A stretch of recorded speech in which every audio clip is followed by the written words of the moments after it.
தமிழ்நாடு அரசு நில ஒருங்கிணைப்பு சட்டம் 2023 ஒட்டுமொத்த தமிழக விவசாயிகளுடைய முகவரியையே அளித்து விட்டது. நிலங்கள், குடியிருப்புகள், வீட்டு மனைகள் யாருக்கு சொந்தமில்லை என்று அந்த சட்டம் சொல்லுகிறது. நீர்நிலைகள், ஆறுகள், ஏரிகள், குளம், குட்டைகள் உள்ளிட்ட அனைத்தையும் ஒப்பந்தம் பெறுகிற கார்ப்பரேட் நிறுவனங்கள் வகைப்பாடை மாற்றி அபகரித்துக் கொள்ளலாம் என்று அந்த சட்டம் சொல்லுகிறது. இதுவரை உலகத்தில் எந்த நாட்டிலோ இந்தியாவில் எந்த மாநிலத்திலும் இது மாதிரியான சட்டம் கொண்டு வரப்படவில்லை. தமிழ்நாட்டில் கொண்டு வந்து தமிழக விவசாயிகளுடைய வாழ்வுரிமையே இந்த சட்டம் அளித்து விட்டது. நிலத்தை தரமாட்டேன் என்று சொன்னால் குண்டர் சட்டத்தில் கைது செய்த அரசு திமுக அரசு விவசாயிகளை நீதிமன்றத்தில் மண்டியிட்டு மன்னிப்பு கேட்டு குண்டர் வழக்கை திரும்ப பெற்ற அரசு திமுக அரசு. இன்றைக்கு சென்னையில் பள்ளிக்கரணை சதுப்பு நிலத்தையே தனியார் கட்டுமான நிறுவனத்திற்கு தாரை வார்த்திருக்கிறது.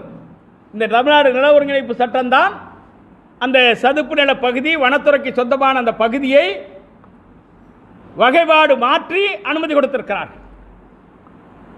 ஒட்டுமொத்தமாக நீர்நிலைகள், தமிழ்நாடு அரசு நில ஒருங்கிணைப்பு சட்டத்தால் நீர்நிலைகள், விளைநிலங்கள், ஏரிகள், குளம், குட்டைகள், இயற்கை வளங்கள் அளிக்கப்படுகிற பேராபத்து ஏற்பட்டிருக்கிறது. திமுக தனது தேர்தல் அறிக்கையில் கொடுத்தது, மதுரையில் மையப்படுத்தி வேளாண் பல்கலைக்கழகம் உருவாக்குவோம் என்று சொன்னார்கள். இதுவரையிலும் மதுரையில் வேளாண் பல்கலைக்கழகம் உருவாக்கப்படவில்லை. மணல் கொள்ளை, கனிம வள கொள்ளை தீவிரமடைந்திருக்கிறது. கேரள மாநில வளர்ச்சிக்கு தேவையான மணலும் கனிம வளமும் தமிழ்நாட்டிலிருந்து சூறையாடப்படுகிறது. கட்டுக்கடங்காத கனிம வள கொள்ளை நடந்து வருகிறது. எனவே இதையெல்லாம் வேடிக்கை பார்த்து கொண்டிருக்க முடியாது. காலநிலை மாற்றம், இயற்கை வளங்கள் அழிக்கப்படுகிறது. சென்னையில் சதுப்பு நில பகுதி அழிக்கப்படுகிறது, மலைவளம் அழிக்கப்படுகிறது, மரங்கள் வெட்டப்படுகிறது. ஒட்டுமொத்தமாக காலநிலை மாற்றம் ஏற்பட்டு ஓரிரு மாதங்கள் பெய்ய வேண்டிய மழை ஓரிரு மணி துளிகளில் மேக வெடிப்பு என்கிற பெயரால் கொட்டி தீர்த்து அழித்து விடுகிறது, வாழ்க்கையை அழித்து விடுகிறது. நேரடி நெல் கொள்முதல் நிலையங்களில் தமிழகம் முழுமையிலும் நெல் உலர்த்தும் இயந்திரங்கள் கொடுக்கப்பட வேண்டும். இல்லை என்றால் இனி சாகுபடியே செய்ய முடியாது. உற்பத்தி மிக என்றால் மத்திய மாநில ஆட்சியாளர்கள் தங்களை தாங்களே பாராட்டிக் கொள்கிறார்கள். உற்பத்தி இழப்பு ஏற்பட்டால் பங்கேற்க முன்வருவதில்லை. 2018 முதல் வேளாண் உற்பத்திக்கு விவசாயிகள் இழப்பிற்கு காப்பீடு செய்து இழப்பீடு பெற்றுக்கொள்ளலாம் என்று ஏற்கனவே மத்திய அரசாங்கம் தேசிய வேளாண் காப்பீட்டு நிறுவனத்தை உருவாக்கி செயல்படுத்தியது. மத்திய அரசு ஒரு பொதுத்துறை நிறுவனம், தேசிய வேளாண் காப்பீட்டு நிறுவனம். தமிழ்நாட்டில் ஒரு தனியாக காப்பீட்டு நிறுவனத்தை செயல்படுத்தலாம். இல்லை என்றால் உங்களுக்கு கொடுத்திருக்கிற அனுமதியை பயன்படுத்தி தேசிய வேளாண் காப்பீட்டு நிறுவனத்தை மட்டும் அனுமதிக்க மறுப்பதனுடைய மர்மம் என்ன? ஒவ்வொரு ஆண்டும் 5000 கோடி அளவிற்கு பிரீமிய தொகைகளை மத்திய மாநில அரசுகள் விவசாயிகளுடைய பங்களிப்போடு காப்பீட்டு நிறுவனங்களுக்கு செலுத்துவதற்கு எடுக்கிற முயற்சி பாதிக்கப்படுகிற விவசாயிகளுக்கு இழப்பீடை பெற்றுத் தருவதில் ஆர்வம் காட்டுவதில்லை. தமிழ்நாடு வேளாண் துறை காப்பீட்டு நிறுவனங்களுக்கு ஆதரவாக செயல்படும் நிலையை அறிவிக்கப்படாத சட்டமாக நிறைவேற்றி வருகிறார்கள். 4 ஆண்டு காலம் திமுக அரசு பொறுப்பேற்றதற்கு பிறகு எந்த ஒரு மாவட்ட விவசாயிகளும் காப்பீடு செய்து இந்த பேரழிவு பெருமழையால் இழப்பு ஏற்படுகிற போது இழப்பீடை பெற முடியவில்லை. சென்ற ஆண்டு திமுக அரசு சம்பா பாதிப்பு ஏற்பட்ட போது பல்வேறு மாவட்டங்களில் ஆய்வு செய்து பாதிக்கப்பட்ட விளைநிலங்களை மட்டும் அடையாளம் கண்டு 7 குழுக்கள் ஆய்வு செய்திருக்கிறது. அதற்கான பட்டியலை தயார் செய்து பட்டியலையும் வெளியிட்டு தமிழக அரசு அரசாணையும் பிறப்பித்து நிதி ஒதுக்கீடு செய்திருக்கிறது. ஆனால் இன்று வரையிலும் அந்த நிதி விவசாயிகளுக்கு சென்றடையவில்லை. தமிழ்நாடு முழுவதும் சென்றடையவில்லை. நாங்கள் பாதிக்கப்படாதவர்களை கேட்கவில்லை. பாதிப்பு ஏற்பட்டு பாதிக்கப்பட்டவர்களை பட்டியல் அறிவித்து 7 முறை ஆய்வு செய்து அரசாணை பிறப்பிக்கப்பட்டு நிதி ஒதுக்கீடு செய்யப்பட்டு இதுவரையிலும் விவசாயிகள் வயிற்றில் அடிப்பது ஏன்? வேளாண்மை துறை இயக்குனர் முருகேஷ் விவசாயிகள் மீது குண்டர் சட்டத்தை போட்டவர். அந்த இயக்குனர் அரசாங்க அரசாணையே புறக்கணித்து ஒரு சுற்றறிக்கை அனுப்புகிறார். எப்பொழுது? ஜூலை மாதம் அனுப்புகிறார். சென்ற ஆண்டு சாகுபடி நிலத்தை மீண்டும் ஆராய்வு செய்கிற வரையிலும் நிதியை விடுவிக்கக்கூடாது ஒரு சுற்றறிக்கை போட்டு நிறுத்தி வச்சிருக்கிறார். யார் கேட்கறது? இது யார் நீதி சொல்றது? அரசோட நிதியை வாங்கி வேளாண் துறை நிலுவையில் வைக்கிறதுக்கு, பேரிடர் மேலாண்மை நிதியை வாங்கி இவங்க நிலுவையில் வைக்கிறதுக்கு இவங்களுக்கு யார் அதிகாரம் கொடுத்தா? அப்ப விவசாயிகளுக்கு ஒதுக்கப்படுகிற நிதிகளிலேயே விடுவிக்காமல் விவசாயிகளை வஞ்சிக்கிறது திமுக அரசாங்கம். எப்படி அனுமதிக்க முடியும்? எனவேதான் விவசாயிகள் ஒன்றுபட்டு இந்த தேர்தல் களத்தை நாங்கள் எதிர்கொள்ள வேண்டும் என்று நாங்கள் எண்ணுகிறோம். சிப்காட் அமைக்கிறேங்கிறீங்க, நல்ல நிலத்த நீர் எங்கே இருக்கோ, நல்ல வளமான நிலம் எங்கே இருக்கோ அதை போய் கைப்பற்ற நடக்கிறீங்க. வேளாண் ஆராய்ச்சி பண்ணை எங்கே இருக்குது, கால்நடை பண்ணை எங்கே இருக்குன்னு தேடி போய் அந்த நிலங்களை கையகப்படுத்த நினைக்கிறீங்க. ஆனால் இங்கே இருக்கிற விருதுநகர், ராமநாதபுரம், சிவகங்கை மாவட்டத்தில் பல லட்சக்கணக்கான ஏக்கர் கருவேல மரங்கள் மண்டி கிடக்கிறது.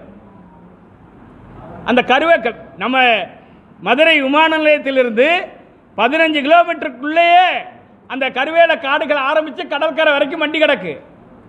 அந்த தரிசு நிலங்களை கையகப்படுத்தி தொழிற்சாலைகள் அமைப்பதில் என்ன உங்களுக்கு முட்டுக்கட்டை? உபரி நீர் கடலுக்கு போத அதை தடுத்து அங்கே இருக்கிற ஏரி குளம் குட்டைகள் எல்லாம் நிரப்பி சாகுபடி செய்ய சொல்றதுக்கு என்ன உங்களுக்கு தடை இருக்கு? அதை ஒழிக்கிறதுக்கு, அந்த கருவேல மரங்களை ஒழிப்பதற்கு கூட அரசாங்கம் முன்வரவில்லை. உயர்நீதிமன்றம் பல தீர்ப்புகளை வழங்கியிருக்கிறது. இப்படி ஒட்டுமொத்தமாக விவசாயிகளுடைய பிரச்சனைகள், நீர்நிலை பராமரிப்பு முற்றிலும் முடக்கப்பட்டிருக்கிறது. வேளாண் துறை தமிழ்நாட்டில் முடங்கி இருக்கிறது. காலி பணியிடங்கள் நிரப்பப்படவே இல்லை. பல மாவட்டங்களில் 90% காலி பணியிடங்கள் வேளாண் துறையில் நீடித்துக் கொண்டிருக்கிறது. எந்த நடவடிக்கையும் இல்லை. எனவே இதையெல்லாம் ஒட்டுமொத்த தமிழக விவசாயிகளை ஒன்றுபடுத்துகிற விதமாக ஒரு பிரச்சார பயணத்தை மேற்கொள்வது என்று நாங்கள் முடிவெடுத்திருக்கிறோம். வருகிற டிசம்பர் மாதம் அதற்கான பயணத்தை தமிழ்நாடு முழுமையிலும் மேற்கொள்வது.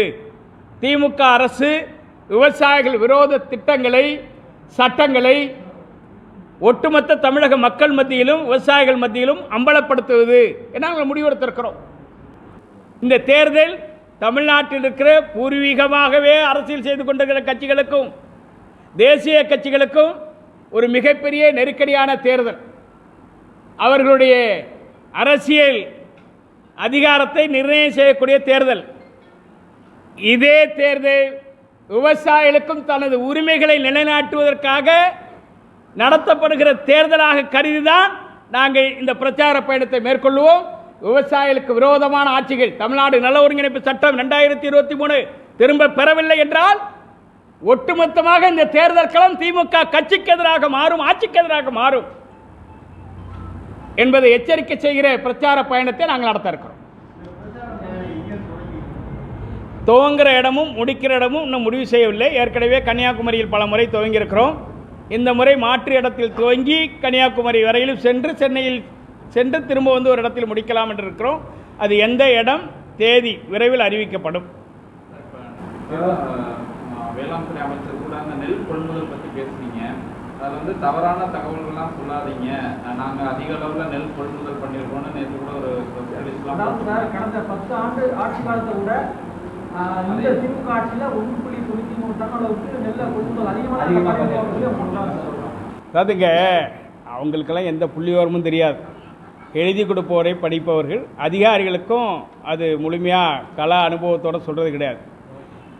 கொள்முதலில் ஏற்பட்டிருக்க பிரச்சனை காவிரி டெல்டாவில் குறுவை கொள்முதலில் ஏற்பட்டிருக்கு. பல மாவட்டங்களில் குறுவை கொள்முதலில் இந்த பிரச்சனை ஏற்பட்டிருக்கு. காவிரி டெல்டாவை பொறுத்தவரையில் அவங்க அந்த விளக்கம் அளிக்கிறது அதிகமான நிலப்பரப்பில் சாகுபடி, அதிக மகசூல். இது எதுவுமே அரசுக்கு சம்மந்தம் இல்லை. காலநிலை கால சூழல் ஒத்து வந்தது.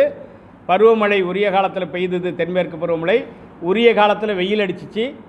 நாங்கள் எங்களுக்கு கிடைச்ச தண்ணீரை காலத்தில் பயிர் செய்து அறுவடை செய்து கொள்ளணும், பேரிடர் காலத்தில் மாட்டிக்கக்கூடாதுங்கிறதுக்காக முடிந்த வரையிலும் 6.31 லட்சம் 6,36,000 ஏக்கரில் நாங்கள் சாகுபடி செய்திருக்கிறோம். இதை ஜூலை மாதமே வேளாண் துறையும் ஒப்புக்கொண்டிருக்கிறது, அரசுக்கும் அறிக்கை கொடுத்திருக்கிறது. ஆக 6.31 லட்சம் ஏக்கரில் சாகுபடி செய்தால் இந்த ஆண்டு சராசரி மகசூல் ஏக்கருக்கு 2 டன். அப்படி என்றால் 13.5 லட்சம் மெட்ரிக் டன் கொள்முதல் செய்ய வேண்டும். இதற்கான தயாரிப்பு பணிகளை முன்கூட்டியே திட்டமிட வேண்டியது உணவுத்துறை, வேளாண் துறை. இதற்கான திட்டமிடுவதில் அவர்கள் பல முரண்பாடான நடவடிக்கையில் ஈடுபட்டார்கள். குறிப்பாக ஜனவரி துவங்கி செப்டம்பருக்குள்ளாக 9 மாதங்களில் 5 மேலாண்மை இயக்குனர் தமிழ்நாடு நுகர்பொருள் வாணிப கழகத்தில் மாற்றம் செய்யப்பட்டிருக்காங்க. இவங்களுக்கு இசைவாக வராத அதிகாரிகளை பந்தாடுறாங்க. தமிழ்நாடு நுகர்பொருள் வாணிப கழகம் தன்னாட்சி அதிகாரம் கொண்ட அமைப்பு. அங்கே சணல் வாங்குறா இருந்தாலும் சாக்கு வாங்குறா இருந்தாலும் கொள்முதலுக்கு அனுமதி கொடுக்குறா இருந்தாலும் எம்டி தான் கொடுக்கணும். அதுக்கு முன்கூட்டி தயாரிப்பு பண்ணினா அவங்க ஆகஸ்ட் மாதமே தயாரிப்பு பணியை முடிச்சிருக்கணும்.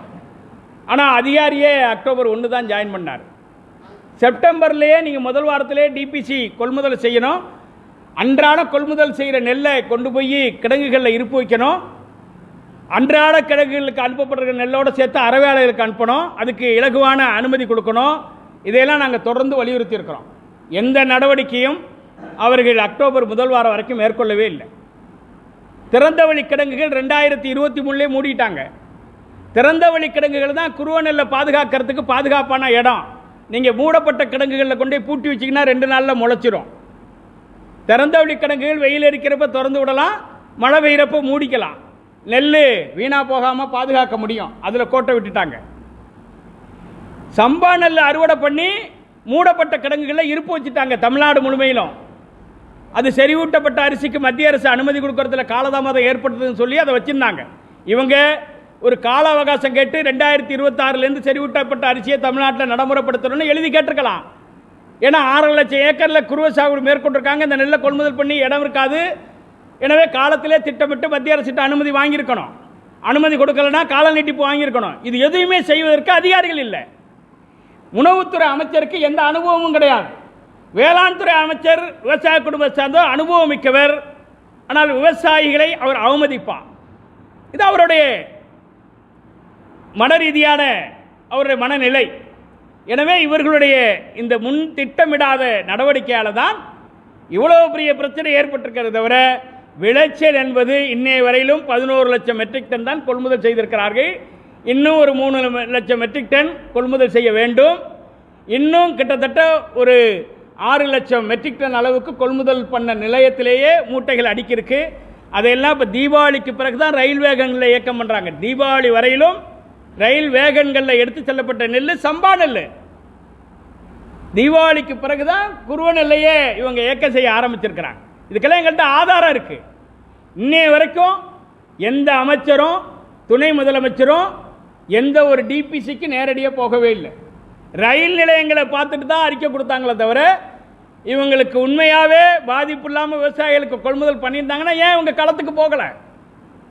களத்துக்கே போக முடியாதுன்னு உளவுத்துறை சொன்ன செய்தியால் இந்த அமைச்சர்கள் யாருமே போகல. மற்ற கட்சிகள் போகிறாங்க, நம்ம விவசாய அமைப்புகள் முழுமையாக போகிறோம். ஆளுகிற கட்சியை சார்ந்த எந்த ஒரு பொறுப்பு அமைச்சரும் எந்த ஒரு டிபிசிக்கு இன்னை வரைக்கும் போகலை. யாரும் போயிருந்தாங்கன்னா ஆதாரம் கேளுங்க அமைச்சர்கள்ட்ட. உணவுத்துறை அமைச்சர் போயிருக்காரா? ஒரே ஒரு நாள் ஒருத்த நாட்டில் காட்டூருக்குங்கிற ஊருக்கு போனார், புதூருங்கிற ஊருக்கு. அந்த ஊரில் விவசாயிகள் முற்றுகையிட்டாங்க. காவல்துறையை வச்சு அப்புறப்படுத்திட்டு தப்பிச்சு போயிட்டார். அதுக்கு பிறகு எந்த டிபிசிக்கும் போகலை. முத்தரப்பு கூட்டம் நடத்துறது வாடிக்கையானது. கொள்முதலுக்கு முன்னாடி விவசாயிகள், உணவுத்துறை, வேளாண் துறை அதிகாரிகள் கொண்ட முத்தரப்பு கூட்டம். இந்த திமுக அரசாங்கம் பொறுப்பேற்றது முதல் அந்த கூட்டம் கைவிடப்பட்டுச்சு. எங்கேயுமே நடத்துறதே கிடையாது. இந்த முத்தரப்பு கூட்டம் நடத்தியிருந்தாங்கன்னா இது இலகுவாக போயிருக்கும். முத்தரப்பு கூட்டத்தை யார் ஏற்பாடு செய்கிறது? அதிகாரி நிரந்தரமாக இருந்தாங்கன்னா ஏற்பாடு செய்ய முடியும். ஏன்னா அதிகாரியே நிரந்தரமாக இல்லை. முதலமைச்சருக்கு தவறான தகவல் தான் சொல்லப்படுது. உண்மையான நிகழ்வுகளை முதலமைச்சருக்கு சொல்வதில்லை. நான் முதலமைச்சரோட எனக்கு முதலமைச்சரை பற்றி முழுமையாக தெரியும். அவர் தவறு செய்வதற்கெல்லாம் அனுமதிக்க மாட்டார். என்னை பொறுத்தவரை அவர் எதிர்க்கட்சி தலைவராக இருந்தபோது விவசாயிகளுக்கு பாதுகாப்பு இருந்தது. அவர் இன்னைக்கு முதலமைச்சர் ஆன பிறகு தான் விவசாயிகள் பாதுகாப்பற்ற நிலைக்கு தள்ளப்பட்டிருக்காங்க. அதனால் அவங்க எதிர்க்கட்சியாக இருக்கிறது தான் தமிழ்நாட்டு நலனுக்கே நல்லது. எல்லாருமே இந்த கொள்முதல் பிரச்சனையால விவசாயிகள் நோக்கி தான் வராங்க. எதிர்க்கட்சி தலைவர் முதலமைச்சர் அடுத்து இருந்தாங்க. அப்படி வரும்போது விஜயும் உங்களை நோக்கி வர்றாரு. அதான் கேள்வியாக கேட்குறேன். இல்லை, யார் விவசாயிகளுக்கு ஆதரவாக குரல் கொடுப்பார்களோ அவர்கள் பக்க விவசாயிகள் நிற்பார்கள். 10 ஆண்டு காலம் மத்திய அரசுக்கு எதிராக தமிழ்நாடு ஒன்றுபட்ட போராட்டம். காவிரி உரிமைக்காக, முல்லை பெரியார் உரிமைக்காக, பாதுகாக்கப்பட்ட வேளாண் மண்டலமாக, பேரழிவு திட்டங்களுக்கு எதிராக இந்த போராட்ட களத்தில் ஒட்டுமொத்த விவசாயிகள் இன்னும் அதை தனதாக்கி கொண்டது தான் திமுக. அந்த அடிப்படையில் தான் அவங்க ஆட்சிக்கு 2021 வந்தாங்க. அன்னை வரைக்கும் விவசாயிகளோட ஒன்றிணைந்து இருந்தாங்க. இன்னைக்கு காவிரி டெல்டா பாதுகாக்கப்பட்ட மண்டலத்திலேயே பாதுகாக்கப்பட்ட பெட்ரோலிய ரசாயன மண்டலமாக அறிவிச்சது திமுக அரசு.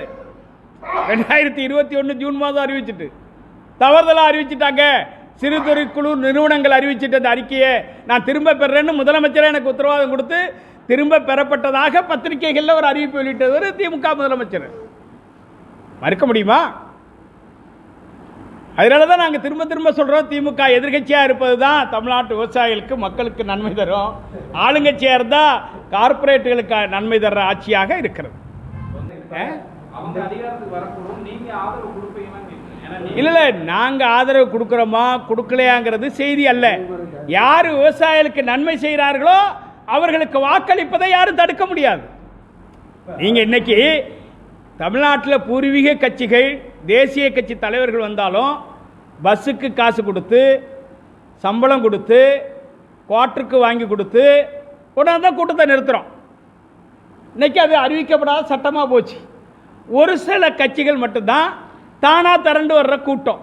இந்த கூட்டம் யாருக்கு எதிராக திரண்டு வருது அதுதான் அரசியல்வாதிகள் சிந்திக்க வேண்டும். அப்போ ஒட்டுமொத்தமாக தமிழ்நாட்டில் வாழக்கூடிய மக்கள் தொகையில் 80% பேர் விவசாயத்தை நம்பி இருக்கிறாங்க. அப்போ விவசாயிகளுக்கு விரோதமான சட்டங்களையே தனது திட்டங்களாக நிறைவேற்றுகிற திமுக அரசு மீது உள்ள வேகம் தானே புதிய பாதை நோக்கி செல்றாங்க. அதை பற்றி நீங்கள் ஆய்வு பண்ணாமல் ஒரு குடையின் கீழ் தமிழ்நாடு, ஒரு ஆட்சியின் கீழ் தமிழ்நாடு, இது எந்த வகையில் வெற்றி பெறும்? மக்களை கைவிட்டுட்டு நான் ஜெயிச்சிருவேன், அதுக்கு அணி சேர்ப்பேன், அதுக்கான அரசியல் பணியை நான் மேற்கொள்வேன்னு சொன்னால் மக்களை கைவிட்டுட்டீங்களே. கூட்டணி கட்சிகளே இன்னைக்கு தலைமை மீது நம்பிக்கை இல்லையே. எல்லாரும் தான் போராட்ட களத்துக்கு வந்திருக்காங்களே.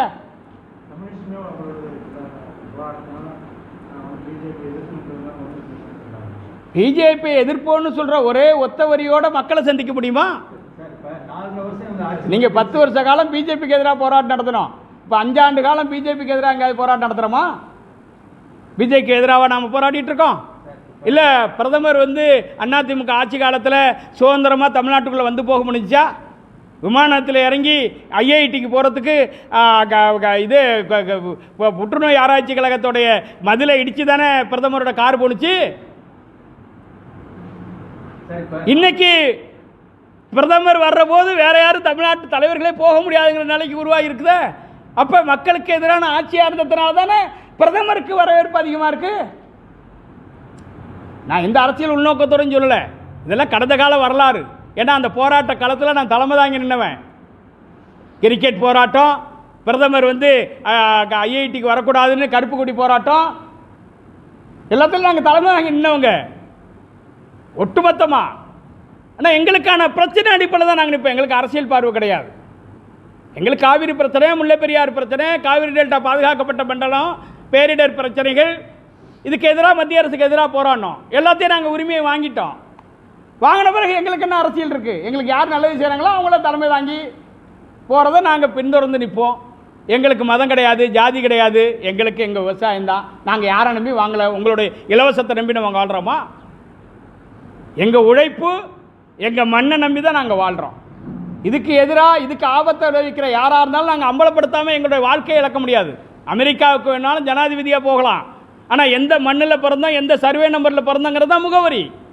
அதை அடையாளப்படுத்தி தான் நம்ம அமெரிக்காவிலையும் பிரதமர் ஆக முடியும், ஜனாதிபதி ஆக முடியும். இந்த மண்ணுக்கே ஆபத்து வந்திருக்கு திமுக ஆட்சி காலத்தில். எப்படி விட முடியும்? அதை நான் விட்டுட்டு உட்காந்தேன்னா நான் அந்த விவசாய சங்கத்துக்கு தலைவருங்கிற தகுதியை இழந்துடுறேன். நான் அதை தட்டி கேட்கலன்னா அந்த தகுதிக்கு, இந்த பச்சை துண்டு போடுறதுக்கு எனக்கு அருகதை இல்லை. அந்த நிலையில தான் விவசாயிகள் கோவப்படுறோம். சார், இப்போ 4 வருஷம் முடிச்சுட்டாங்க, இது வரைக்கும் ஒன்றும் செய்யலைங்கிறீங்க. இன்னும் 6 மாசத்துக்குள்ள நீங்க உங்களோட கோரிக்கையை அவங்களால நிச்சயமா எங்க நாகப்பட்டினத்தில் எதுவுமே பண்ண முடியாது. தேர்தல் அப்ப மீண்டும் நாங்க ஆட்சிக்கு வந்தா விவசாயிகள் கோரிக்கையை நிறைவேற்றுவோம் அப்படின்னு சொன்னா உங்களோட மனநிலை, உங்கள் விவசாயிகளோட மனநிலை எப்படி இருக்கும்? அதுக்கு தானே கூட்டணி கட்சி முதுகுல ஏறி சவாரி செய்கிறோம். நீங்கள் சொன்னால் மக்கள் நம்ப மாட்டாங்க, அதனால தான் கூட்டணி கட்சி சவாரி செய்கிறோம். மக்கள் நம்பினா நீங்கள் ஏன் கூட்டணி கட்சியை தேடிட்டு அலைஞ்சிட்ருக்கீங்க? எந்தெந்த கட்சியை உடைக்கலாம், எந்தெந்த கட்சியை சேர்க்கலான்னு ஏன் போகிறீங்க? ஆட்சியை நல்லா செஞ்சு மக்களுக்கான ஆட்சியாக இருந்து மக்கள் நம்பிக்கையை பெற்றால் மக்கள் தானாக உங்களை உட்கார வைப்பாங்க. மக்கள் மீது திமுகவுக்கு நம்பிக்கை இல்லை. மக்கள் மீது நம்பிக்கை இல்லாததுனால தான் அவங்க கூட்டணி கட்சிகள் மீது நம்பிக்கை வச்சு செயல்படுறாங்க. அதுக்கு காரணம் அரசியலாக சொல்ல, மக்களை கைவிட்டுட்டாங்க, மக்களுக்கான திட்டங்களை கைவிட்டுட்டாங்க. நான் பகிரங்கமாக சொல்கிறேன்.